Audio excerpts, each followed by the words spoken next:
లోకేష్ వచ్చిన తర్వాత మనకి ఏదైనా అర్జెంట్ వచ్చినా గానీ తనే దగ్గరుండి పట్టుకొని పోయిస్తాడని అతను అంటే ఎవరికైనా గానీ అదేదో సినిమాలు అలిగాడు ఉంటాడు. ఏ సినిమానో అది నాగ చైతన్య గారు, వాడు దుబాయ్ లో పోయింటాడు. మా వానికి రావటం లేదంటే అందరూ క్యూ కట్టుకోవట్టారు అనమాట.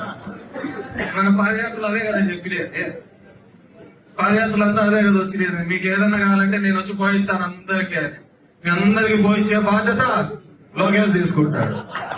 కాబట్టి వీళ్ళు కూడా అదే పని తప్ప వేరేది ఏం చేయలేరు. మీ సందులో ఎవరికైనా చిన్నపిల్లలకి ఆ సమస్య ఉంటే ఖచ్చితంగా వాళ్ళకి పిలిపియండి.